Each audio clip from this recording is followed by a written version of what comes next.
The state is now digging deeper into the devious life of Rosemary Nomia Ndlovu. As more dirt is dug about her life, the investigators have now come to a realization that her kill-for-catch strategy may have actually started way before 2012.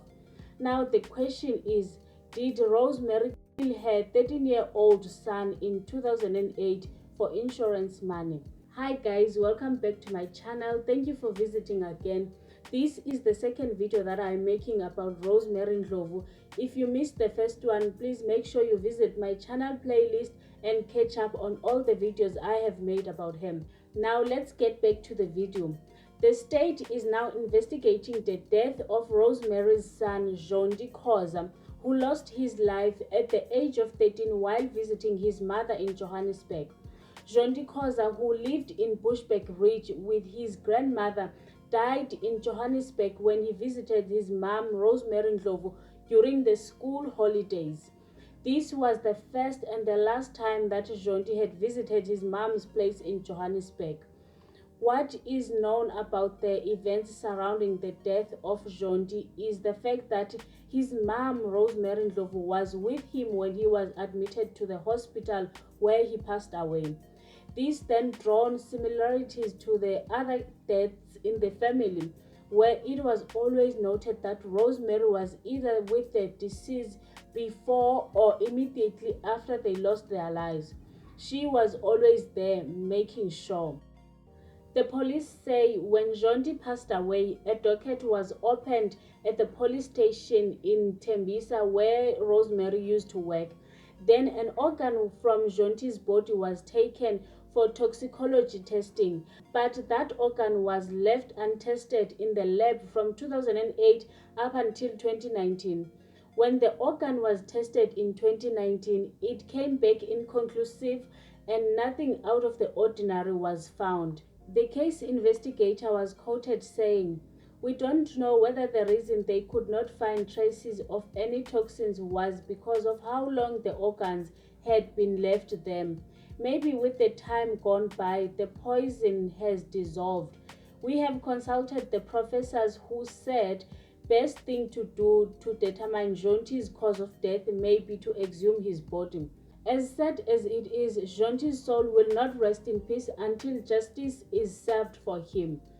After the death of her son, Rosemary did what we now know her best for.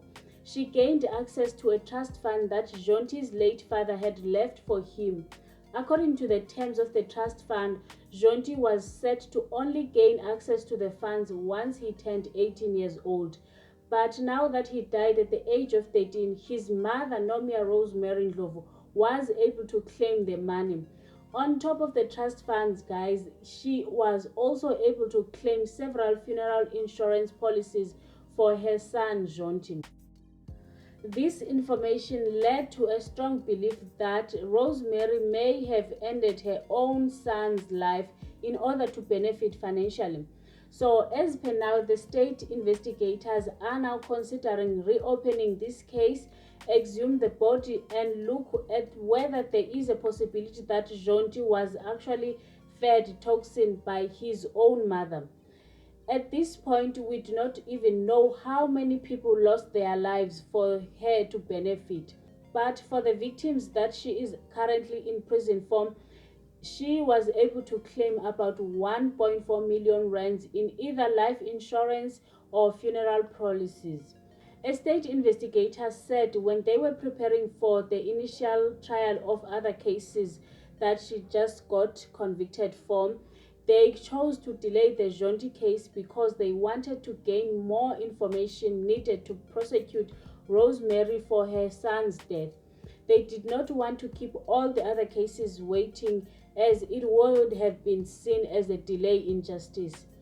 Needless to say, but it seems like Rosemary was not only addicted into gambling, but she was also obsessed about funeral policies and life insurances.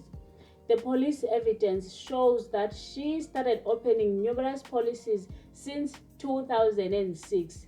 When she was arrested, police searched her house and found that by 2018 she had opened about 28 life insurances and funeral policies for her family and relatives. In her house, they also found numerous identity documents of her family members and close relatives. The state believes that if Rosemary was not caught in 2018, she definitely would have continued ending lives for money. One of the people that were listed in Rosemary's policies were her maternal aunt Lucy. Her aunt, unfortunately, was not just a targeted victim in the list, but she also happened to be the mother of the fallen victim. Her son Madala Homu lost his life in 2012, and his remains were found dumped in Calfontaine. Just before his death, Rosemary had warned his mother to get him a funeral cover. Reason being, anything could happen to him as he was trouble, according to Rosemary, which came as surprising news to his mother, Madala's mom, because she knew her son as a devoted church member who neither drank nor smoked. Then a few days later, Homo went to work and never returned home. Upon his death, Rosemary claimed about 131,000, but only contributed 200 for his death and funeral preparations. The family was not aware of the policies that Rosemary had taken in the name of her cousin. And another case that I am interested in, and I also wish that police could look at it, is the death of her baby.